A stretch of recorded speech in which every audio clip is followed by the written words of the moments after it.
2027 की चुनावी बिसात बिछ चुकी है और वहीं इसके साथ बीजेपी में गृह युद्ध जैसे आसार भी बन रहे हैं, जिसने संगठन की टेंशन बढ़ा दी है। हालात ये हैं कि एक सीट पर 5 से लेकर 7 नेता तक अपनी दावेदारी ठोक रहे हैं। जहां एक तरफ बीजेपी 2027 के चुनाव में हैट्रिक लगाने के ख्वाब देख रही है, वहीं बीजेपी में कई हॉट सीटें बन गई हैं जहां दावेदारों की फौज खड़ी हो गई है। अब आखिर बीजेपी में किसका पत्ता कट हो सकता है और किसे मिल सकती है दावेदारी, चलिए आपको बताते हैं इस वीडियो में, तो इस वीडियो को अंत तक जरूर देखिएगा। नमस्कार, मैं हूं रक्षिता बोरा और आप देख रहे हैं खबर उत्तराखंड। 2027 के चुनावों में अब बहुत ही कम वक्त बचा है। इसी के साथ पार्टियों में भी हलचल बढ़ गई है। बीजेपी के खेमे में तो इस वक्त टिकट को लेकर सबसे बड़ा घमासान मचा हुआ है। बीजेपी में एक सीट पर 5 से लेकर 7 दावेदार सामने आ रहे हैं। हर कोई खुद को जिताऊ चेहरा बता रहा है और इसी होड़ ने पार्टी की मुश्किलें बढ़ा दी हैं। मीडिया रिपोर्ट्स कहती है कि पार्टी के सूत्र बताते हैं बीजेपी में टिहरी, यमकेश्वर, डोईवाला, धनौल्टी, केदारनाथ, प्रतापनगर जैसी सीटें हॉट सीटें बनी हुई हैं। इन सीटों पर टिकट पाने के लिए नेताओं के बीच सबसे कड़ी टक्कर देखने को मिल रही है।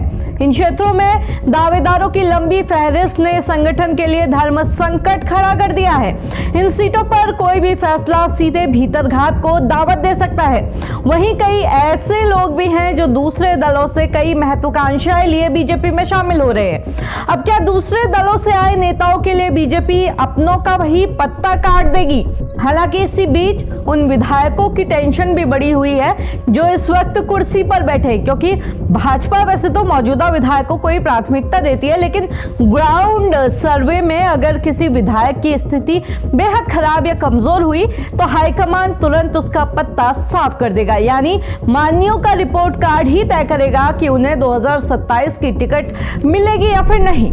पार्टी ने 2027 में हैट्रिक लगाने की रणनीति भी तैयार कर ली है। इसके लिए पार्टी विशेष चुनावी रणनीति के तहत ग्रास रूट पर सर्वे कर उम्मीदवारों का वजन तोल रही है। हालांकि वहीं संगठन के स्तर पर भी दावेदारों को लेकर लगातार फीडबैक लिया जा रहा है। इस बार बीजेपी की नजर उन तमाम हारी हुई सीटों पर भी है जिसे वो लंबे वक्त से अपने पाले में करना चाह रही है।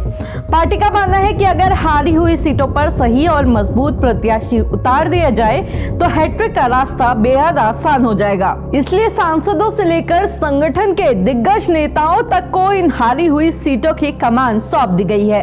राय मशवरा चल रहा है, दावेदारों का वजन तोला जा रहा है और जनता की नब्ज टटोली जा रही है। हालांकि वहीं ऐसा भी लग रहा है कि जैसे जैसे चुनाव करीब आते जा रहे हैं, दावेदारों की ये होड़ और ज्यादा तीखी होती जा रही है और अगर ये दावेदारी बगावत में तब्दील हो गई तो बीजेपी के लिए 2027 के चुनावों में ये मुसीबत खड़ी कर सकती है। तो 2027 की बिसात बीत चुकी है और मोहरे चलने शुरू हो चुके हैं। बीजेपी के लिए चुनाव सिर्फ विपक्ष से निपटना नहीं होगा इस बार, बल्कि अपने ही घर में सुलग रहे टिकट की इस आग को शांत करना भी होगा और विपक्षी दलों से बीजेपी में शामिल हुए नेताओं की महत्वाकांक्षाओं को समझना भी होगा। लिहाजा बीजेपी उस सियासी चक्रव्यूह में भी फंसती दिखाई दे रही है कि आखिर वो किसे खुश करे और किसे नाराज। अब देखना ये दिलचस्प होगा कि बीजेपी का चल रहा ग्राउंड सर्वे किसे 2027 में टिकट दिलाता है और किसका पत्ता साफ करता है। अब आप इस पूरी खबर को कैसे देखते हैं, कमेंट करके जरूर बताइएगा।